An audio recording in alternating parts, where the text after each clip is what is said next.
Welcome to Headlines Nigeria on Internet Television International. Hope you had a wonderful weekend. I am Grace Ukot here in our Abuja studios with a quick summary of news making the headlines in our national dailies. The first paper we have here is This Day newspaper, and we are talking politics. I'll support any consensus presidential candidate, says Atiku. Former Vice President Alhaji Abubakar Atiku and presidential hopeful under the banner of the ruling People's Democratic Party at the weekend reiterated that he would support any consensus presidential candidate that emerges from the north in order to ensure that the current move to retain the presidency in the region materialized next year. And in next newspaper, National Assembly to decide on elections today. The National Assembly will today decide whether or not to agree with the Independent National Electoral Commission, which wants next year's general elections shifted from January to April 2011. Still in next newspaper, Ogun lawmakers tell Soyinka to mind his business. The group of 9 lawmakers that recently announced its takeover of the Ogun State House of Assembly, headed by Soyemi Koka yesterday, verbally attacked Nobel laureate Wole Soyinka, saying he is crying more than the bereaved over the unresolved political crisis in the Assembly and that he was not properly briefed by his lieutenants. And in Punch newspaper, we see 2011, declare your interest now, group urges Fashola.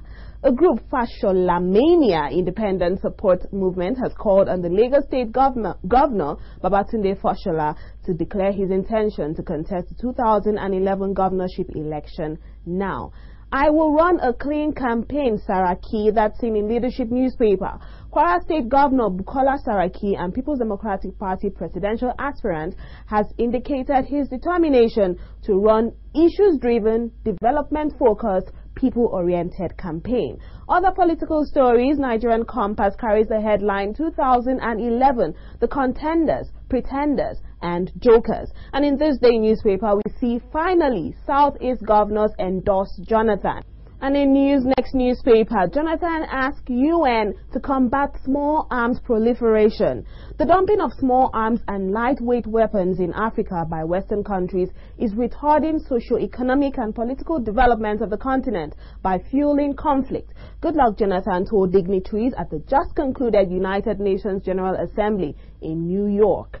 Nigerian Tribune, Abuja declaration, PDP governor sold dummy to Jonathan. Indications have emerged to the effect that not all the 28 governors elected on the ticket of the People's Democratic Party and who attended the recent declaration of intent to run in 2011 by Dr. Goodluck Jonathan are truly backing the president. Sambo commissions new independence monument in Lagos. Vice President Namadi Sambo on Sunday in Lagos commissioned the Independence Tower in honor of founding fathers of the nation who fought for and obtained independence for Nigeria 50 years ago. Other news stories include Nigerian Tribune, 22-year-old gets 6.4 million naira scholarship in Ekiti. And in Leadership newspaper, Nigeria Army must be combat ready. Course. Next newspaper, cholera outbreak in Kuje worries Abuja residents. And moving over to business, Nigerian Tribune, oil scarcity looms as workers threaten strike over PIB. If the threat by oil workers is anything to go by, Nigerians will soon experience another round of fuel scarcity and disruption of oil production, including exports, as organized labor in the oil sector has threatened to shut all oil and gas installations across the country over what it considered insensitive passage of petroleum industry bill by the government. Next newspaper, branch closure does not signify distress. Bank officials said the closure of bank branches not performing optimally is not a sign of distress, since banks usually monitor operations to ensure they are not operating below their running costs. Leadership newspaper carries this headline, NSE all-share index down by 1.3%. Activities on the floor of the Nigerian Stock Exchange at the weekend closed in red as both market indicators depreciated in value. The NSE all-share index depreciated by 304.68 points, or 1.33%, to close on Friday at 22,689.09, while the market capitalization of equities declined to 5.56 trillion naira. Let's move over to sports. Next newspaper, Nigeria outwits Ghana at Chess Olympiad. Nigeria on Sunday bounced back into reckoning at the ongoing World Chess Olympiad in Kanti, Mansisk, following the men's team 3.5-0.5 demolition of Ghana in the 5th round. Nigerian Tribune, Taiwo celebrates call-up with wonder goal. Taiwo was last week recalled to the Super Eagles after being left out of the opening fixture against Madagascar and showed what he can bring to the Nigerian team. The left back picked up a pass halfway into the opposition area, pushed the ball forward before letting off what looked like a cross to beat the goalkeeper at the far post. Mikel misses out on CAF Award nominees list.